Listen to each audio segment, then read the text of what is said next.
Hey everyone, welcome to my talk about how Riot Games standardized some of our application deployments using Amazon ECS. My name is Adam Rozumek. I'm a systems engineer that's been working on the big data discipline at Riot Games for 2 years now, and I've been working in the video game industry as a whole, working on cloud hosting strategies for just about 5 years now. Here's what you can expect from this talk. I'm going to be assuming that we have some fundamental knowledge of the AWS services and networking involved, as well as some container infrastructure as code and distributed systems concepts. I'm going to share some of the strategies that my team within Riot has used to minimize the amount of operational overhead our applications require while maintaining a standard of performance and reliability that we need. In particular, how we used Amazon ECS for that. I also want to share how organized infrastructure provisioning plays a major role in how we interface with AWS. And finally, how this increased operational flexibility allows us as the big data shared service organization within Riot to keep up with Riot's journey towards becoming a multi-game studio. A little intro to our problem space. As I said, I'm here on behalf of Riot Games, which is best known for League of Legends, which is a multiplayer online battle arena game that was launched in 2009. Since then, its player base has grown each year, and we've evolved a heavy emphasis on esports and competitive play. We're currently supporting over 100 million unique monthly active players across the globe with a peak concurrency of over 8 million players. League of Legends and Riot Games as a whole both have a heavy emphasis on player experience. And this global scope and scale provides some unique challenges for making sure we're delivering that best experience possible, which is where my discipline comes in as the big data team. We have a mission to make sure that Riot can make and evolve data-informed products by creating scalable and reliable data platform on AWS that can handle that globally distributed scale of League of Legends. So what challenges are we specifically looking to address with ECS? Often our applications are deployed simultaneously both to our own data centers and to Amazon regions. Our primary bottleneck is that we have a limited amount of engineers dedicated to maintaining that system's infrastructure, and which includes the monitoring, maintenance, and deployment of many different applications. In addition to this, one of the core values of the Riot engineering organization is total ownership. We want to empower all developers to provision, deploy, and monitor their own environments, even production. A special consideration to keep in mind for this is resource attribution. When each developer in your organization has to re-provision each piece of AWS infrastructure that you require for an environment to function, you can end up with varying standards of documentation. Second, security problems. It's common for people to take shortcuts on security group creation when there isn't a clean and easy way to document the creation of accurate and consistent security groups. You can monitor and prevent a lot of this abuse using tools like Netflix's Security Monkey or AWS's own Trusted Advisor. But being reactive to these problems isn't perfect, and it can also be a major time sink. So in summary, we've found that tactfully centralizing and standardizing the provisioning and maintenance of these core components of our AWS presence has helped steer us away from these pitfalls and helped us stay agile as we roll out new services and games. And if you want to use Amazon ECS, you're going to need to start with having containerized applications. ECS currently only supports Docker for this. And Docker containers start with writing good Docker files. This can be a complicated problem, but writing good Docker files is our first example of capturing our infrastructure as code, so that now that developers have defined their application requirements in an easily accessible text format, we can easily recreate these environments consistently and reliably with the same configurations. This is combined with great community support for common Docker use cases. You don't have to start from scratch when you're starting a new project. Someone will probably have already implemented a similar solution. And at Riot, our engineering organization as a whole has been making the move to containerization even within our own data centers.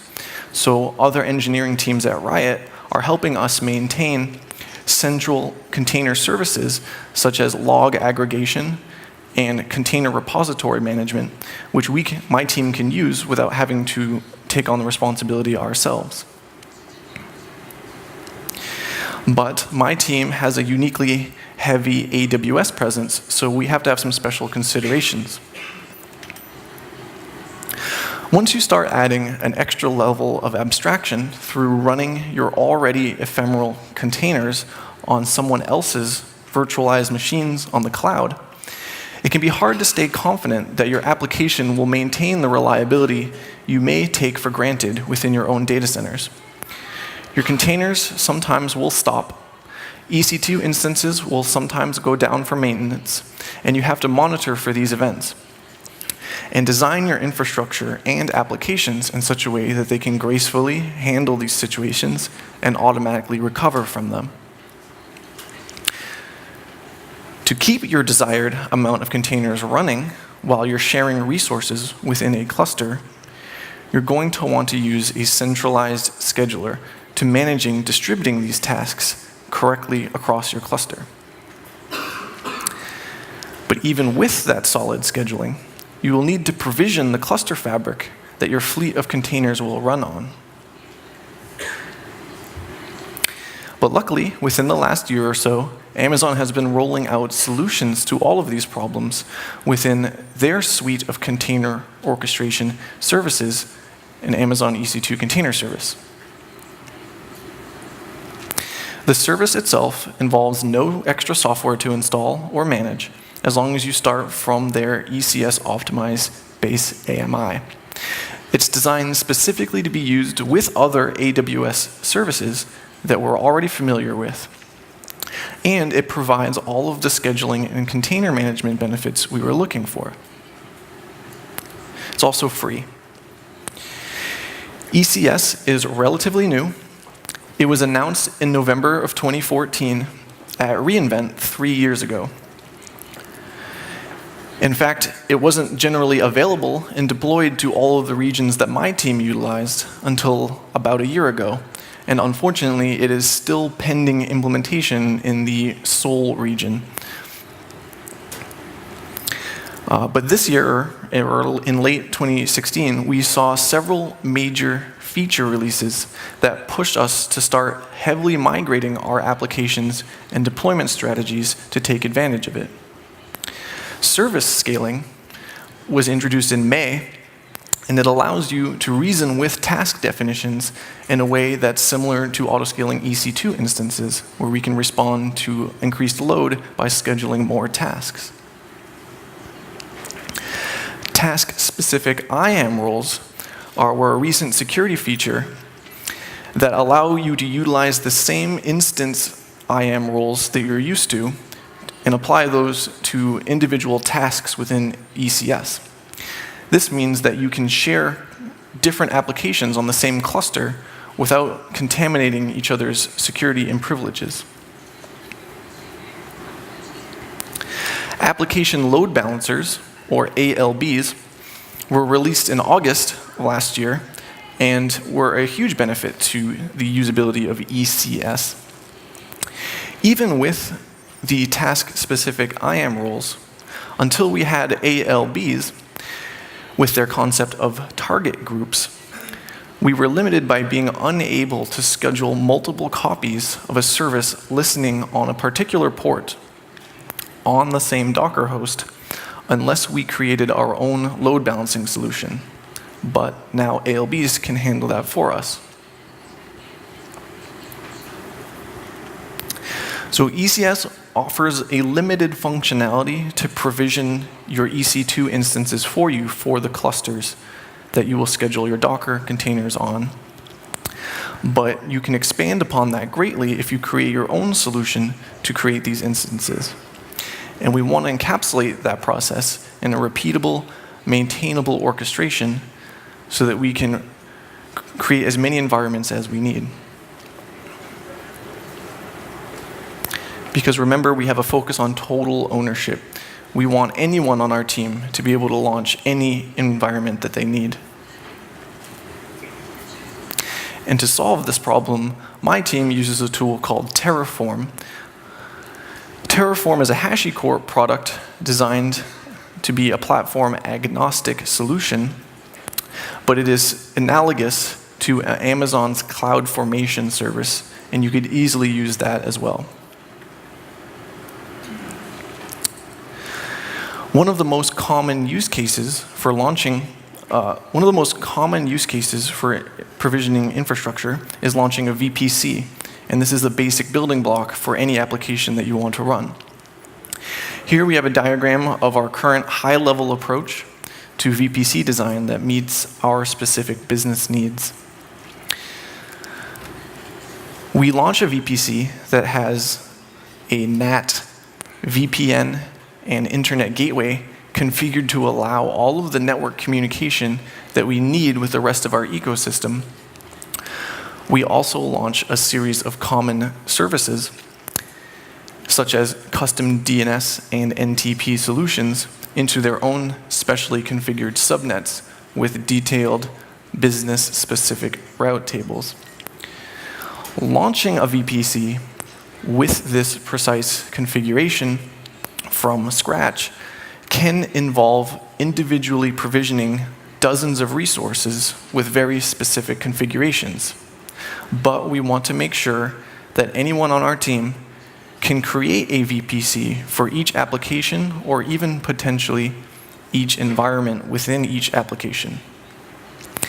We don't have to choose between following best security practices and having easy maintainability while we enable our entire team to launch these VPCs.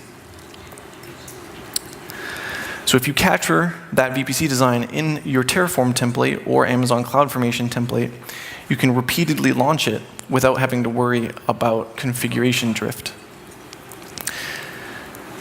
Now I'm going to get into some examples of how we currently use ECS. This is a basic ECS cluster layout.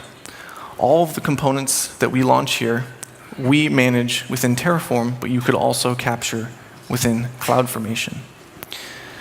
The original VPC template we saw earlier is one stack, and we assume that we already have that available, and we can target that VPC with a separate stack, taking the output from it, such as your VPC ID and your subnet IDs, and pass these as variables into our ECS cluster stack so that we can dynamically provision clusters into any VPC that we need. Being able to template all of the traditional AWS configurations makes this flexible and maintainable. For instance, our user data that we pass into our EC2 instances is a fully templated file that we can inject our Terraform variables into, meaning we can dynamically reference other provisioned AWS resources upon creation.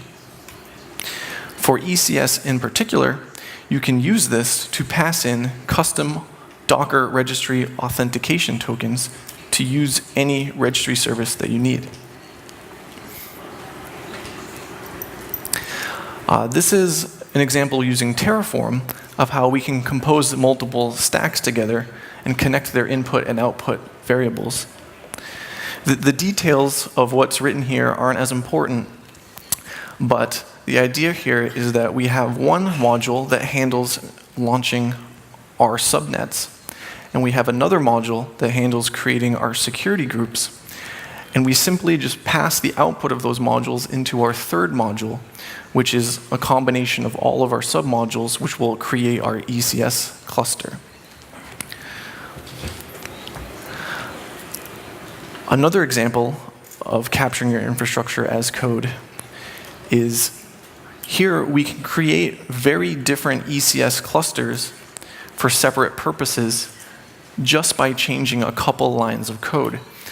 So on the left, we have a configuration that has an instance type that is relatively small, an M3 large, and we have a dynamic auto-scaling group size where we allow it to scale between 3 and 10 instances. So this is the configuration we would use for running microservices or any other service that would have a variable amount of load. On the right, we have the exact same module, but with only 2 lines changed. Instead of an M3 large, we are using a much larger instance type, an R3 4x large that's memory optimized. And we have statically configured it to be exactly 3 instances, no matter what our load is. And this is a configuration we can use to launch a cluster that would be optimal for databases.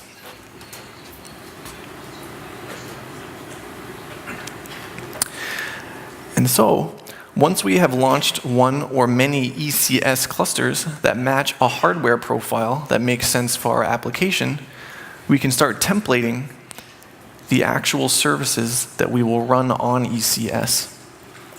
This is a base case example of a microservice that does not need to be exposed with a service endpoint.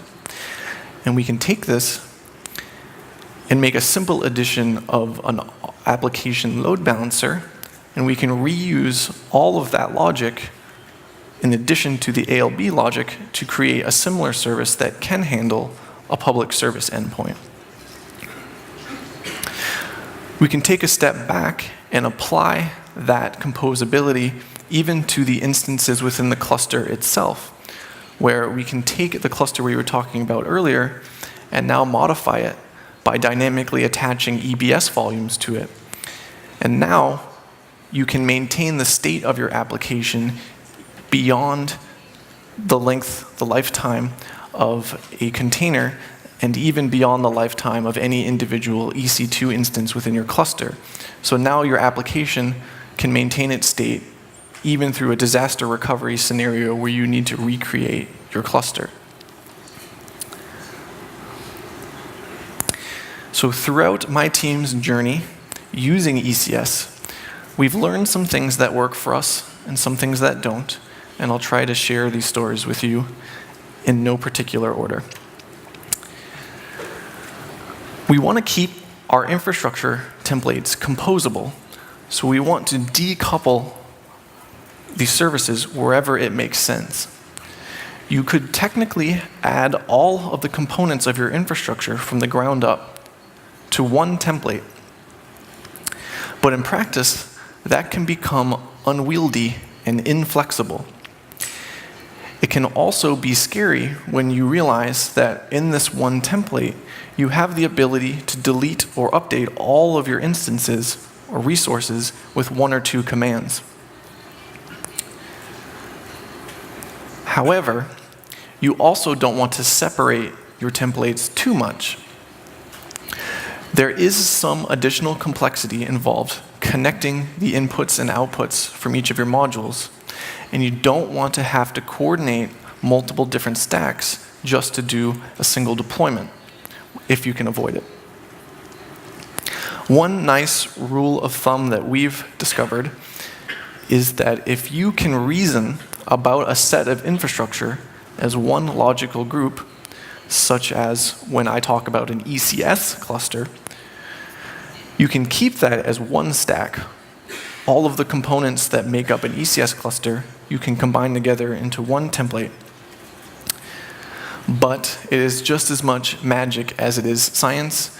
You have to get a feel for what it works for your individual application and team process. You don't want to be afraid to launch as many clusters as you want. As long as you've captured your cluster creation process in the templates I talked about earlier, and you can share them with anyone on your team, everyone should be launching whatever types of clusters that they need.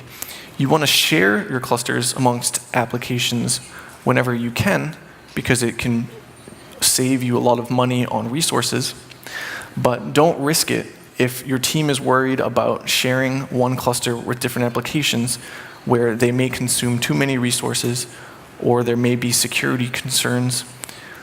For example, you probably want to keep a separate cluster for your production environment so that you don't have your test and staging environments running on the same hardware. You're also going to want to make sure to tag every single resource that you launch in Amazon, and this isn't specific to ECS. But the nice thing is, if you're taking the time to capture all of your infrastructure as code, you can keep those tags in that template, and you will be guaranteed to have strong, consistent tagging on all resources that you launch. At a minimum, you probably want to create tags for your application name, your environment name, which team owns the resource, and make sure once they're applied to every resource, then resource attribution becomes super easy. And this pays off more over time as your account grows. If you're familiar with the tools like Cloud Health or Cloudability, once you have these consistent tags, you can use those tools to create detailed cost analysis perspectives based on any dimension that you've captured within your tags.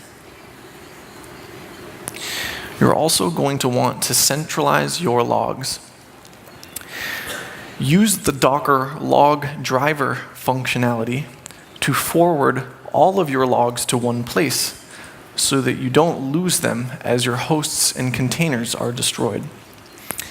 You want to be able to consider your hosts to be as disposable as your containers.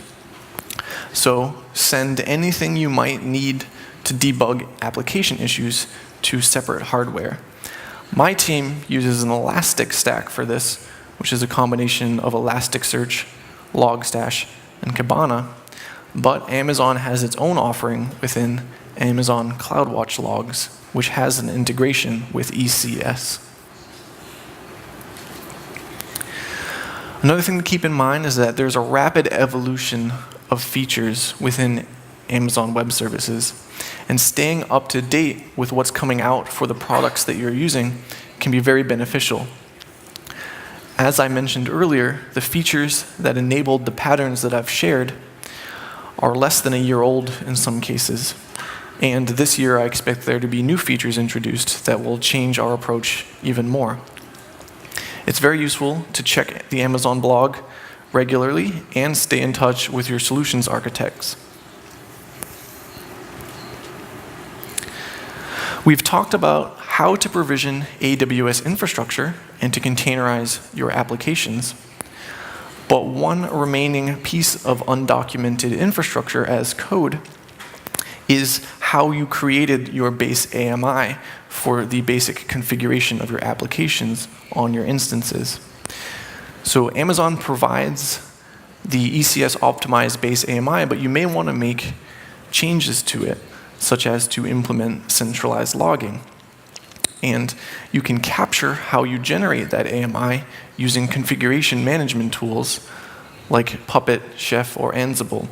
My team uses Ansible playbooks to save how we generated all of our AMIs in GitHub.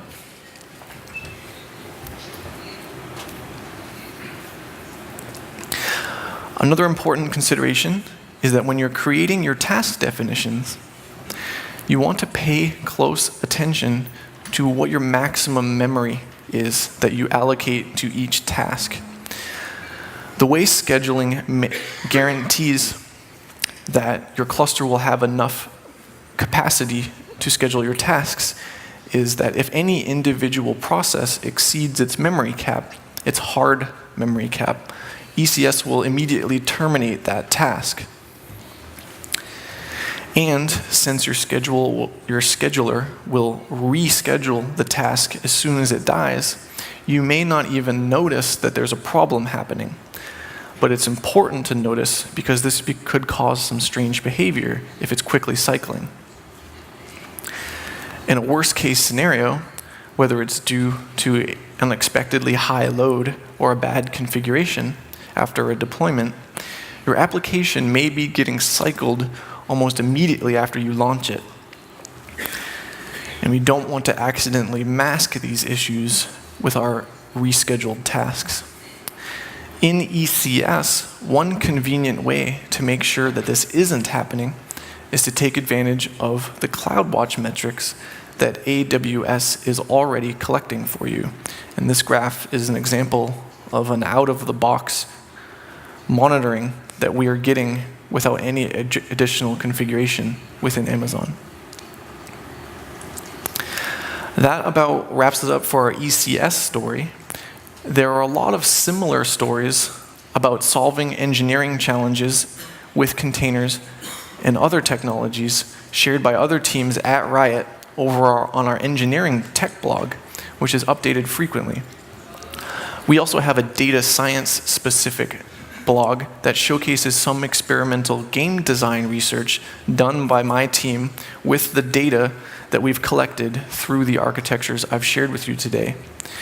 We also have a Riot Seoul office right here in Seoul that is always looking to hire engineers looking to solve these challenges and more. Thank you.